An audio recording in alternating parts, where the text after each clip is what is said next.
Okay, Rob Kearns, how's it going? Good, good. How are you, Ken? Thank you very much, I'm fine. Made it over here, and it's December 2010. We're obviously in post-production. Yeah. Just this basically is for the documentary that I'm doing on the film. For the purposes of everyone that's watching, what role did you play in the film process? Well, I was a producer, so a lot of the job would have involved wrangling of different sorts. I had to wrangle Dara. You wrangled horses or what? Over there, some horses. Just kind of helped out a bit with casting, contracts which have since gone missing.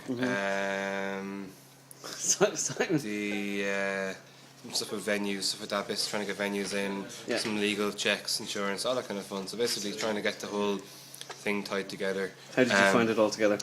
Great, it was actually a really fun experience. Second film I worked on with a lot of the same people, and probably a lot more enjoyable. I was a lot more involved in this one. It was a very enjoyable process. Just kind of cool. Just kind of getting around Dublin, kind of doing different things around the place, and a bit of fun, kind of seeing like the different bits that go together to doing this. Like, you know, it's actually quite strange, the complications that arise, but also like the you know, the ways you can kind of get around them as well. It's a very interesting process, like. Okay. And you obviously you worked in front of the camera as well. How did you find working on both sides? yeah, I think I played about 19 roles in the film. You did, didn't you? Yeah. I think my favourite one was being a bouncer. You got to attack yourself, Ken. Yeah, that was pretty cool. That was a lot of fun. It was kind of fun. A lot of my roles were mostly walking across the cameras, so that was easy enough. I've walked before, and I know what a camera looks like, so it was easy to work out the juxtaposition between me and that item. But yeah, no, it was a lot of fun. Like, you know, but obviously I'm not an actor. Kind of felt a bit weird occasionally, so it was kind of nice to get away from it. And what I'm asking everyone at the end of the interview is any memories or souvenirs that you'll take away with you from the shoot? Anything stand out in your mind? I got to be the guy. You'll see if people who watch this little mini documentary ever watch the actual film, you'll see that there is a scene where naggins of whiskey get broken over. First of all, an Australian man's head, but then also a bouncer's head, and I got to be the one standing just outside a shot who got to actually smash those bottles over people's head. That was probably one of the more enjoyable moments. And I had to bring that sugar glass over to Ireland, which was the tricky part. Yeah, and also we literally had one Two. take of each, Yeah. so we were fucked if it went wrong. So it was a lot of fun doing that, and also like getting smashed glass over someone's head with no consequences. It was a lot of fun too. So let's go for that. Okay, thanks very much, Rob. Thanks, Ken. Bye now.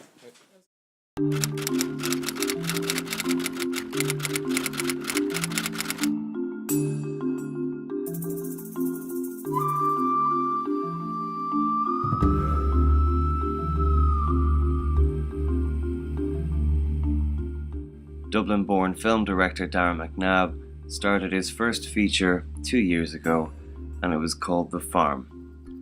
This has earned him critical acclaim by his peers, and now we're charting his journey through his new feature, which is The Gingerbread Men. Here's the interview that we had.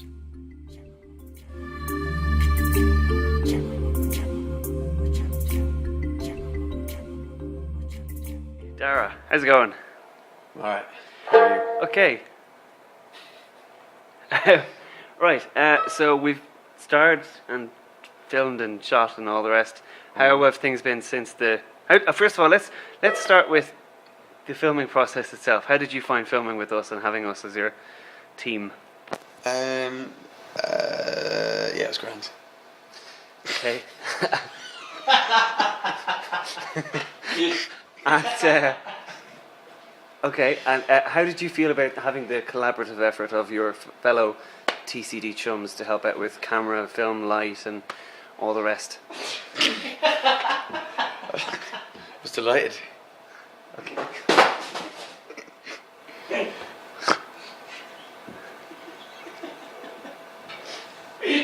Okay.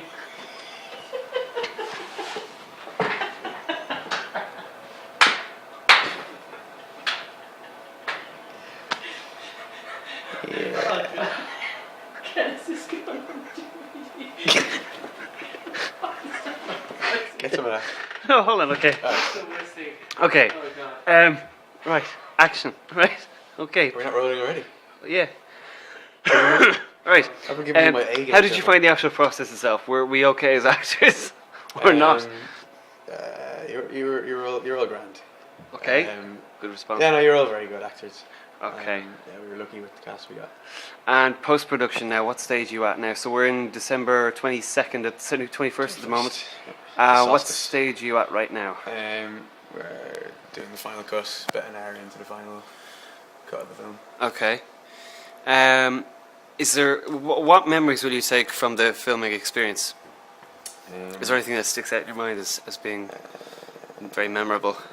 Just all the bad bits where you get stressed. That's all. Yeah. And also, I suppose, kind of the nights where you finished shooting for the blocks, kicking back a few drinks there, a good crack. Okay. Obviously, the film was self-produced, as we didn't have the grant from the Irish Film Board. So obviously, you have the psychological strain of filming itself and the editing and all the rest. But financially, how did you find the strain, and how did you find things with the finances? I was grand. Like I knew I'd be in debt afterwards. Yeah. And, it was, but I've got a steady job during the years. It's paid off over time. Okay. And it was produced with Simone and Rob. In general, their efforts in the whole process, did it help or hinder, or? Mostly hinder. Right. Okay. Is there anything else you'd like to say for the documentary that we're doing on the film? Or that I'm doing? You're doing. We should probably do this interview again when I'm in a more. Not going to happen. When I'm less inclined to mess. Okay. So thank you very much, Dara, and thank you very much for letting me be a part of this project. It was also grand to work with you. Sure it was. And sure it was. I look forward to working again in the future, buddy.